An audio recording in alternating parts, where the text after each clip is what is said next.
welcome back to another segment of Michigan Conservative Roundtable. My name's TJ. Please like, share, and subscribe. Last week, I went on vacation, and if you saw my previous solo, you saw me give a little update from flyover country in the middle of nowhere in Pennsylvania. Well, my final destination in Pennsylvania is less than an hour's drive from Flight 93 National Memorial Park. So basically, whenever I go to Pennsylvania, I make a point to do a detour and stop at Flight 93 National Memorial Park and pay my respects. I view it as a sacred site.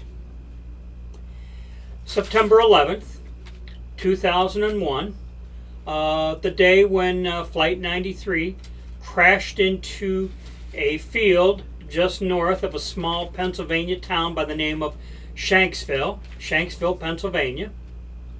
It was the same day that the World Trade Center, both towers, and the Pentagon were struck by jets. So it came under attack. It's the day that the Afghanistan war began. So imagine my frustration, imagine the irony of going and visiting such a sacred site only to get up the very next morning and read reports of how Afghanistan, the country that caused it all, was falling to the Taliban city by city. And by the time my vacation in Pennsylvania was done and I had returned back to Michigan, Afghanistan had completely fallen to the Taliban. You know, the irony of me visiting such a sacred site while that country's falling into complete chaos. In a few weeks, I intend to release my own slideshow of Flight 93 National Memorial Park. So if you could be looking for it as September 11th approaches. Each president seeks a legacy while they're in office. Well, President Biden, here's your legacy. Here's something that you can be proud of. What we have here is a picture of a C-17 jet.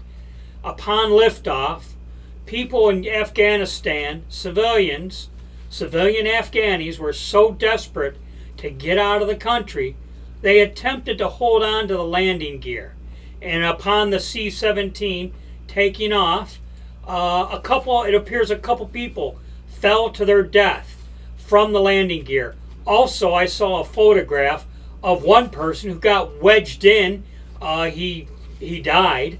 But there's a photograph of another civilian who didn't fall to their death because they were basically crushed to death as the landing gear retracted. Let this be your legacy, Mr. President.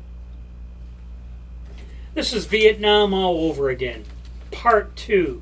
Vietnam on steroids. Imagine the slaughter of the Afghanis that cooperated and has ties with the United States. Just kind of picture in your mind what's going to happen to them as Taliban seeks them out. Yeah, a fine legacy to be proud of, Mr. President. Also, I read a report where the few troops that are in country, they were using them to disperse the crowds from the tarmac, just so the military jets were able to take off. Just more excrement to be proud of, I'll tell you. To all you Democrats and Trump haters, is this what you're proud of? You rhinos, you never-Trumpers. Is this where the high road leads?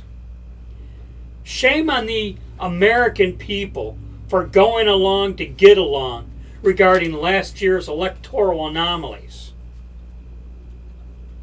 To our resident troll, Julio Von Gulio, no doubt in the depraved depths of your soul, You're finding this all amusing. Well, that figures given your comments you've left on our channel here. Now there's news reports that China has made threatening gestures to Taiwan upon viewing the United States' ineptness. What's happened to Afghanistan is an embarrassment to our allies. And if I were Taiwan, I wouldn't trust the United States for nothing. Mac and I have discussed, on occasion, as we sit and do our political rants, Mac and I have discussed how at some point in the future, the Lord might remove his hand of protection from this country. I fear with each passing day, we are closer and closer to that happening. That's it. I've said enough on this debacle, this catastrophe. And if you would, keep an eye out for my slideshow. I plan to release it perhaps on or near September 11th, as in next month, of my visit to Flight 93 National Memorial Park. And as always, be safe, watch your six, and don't tread on me.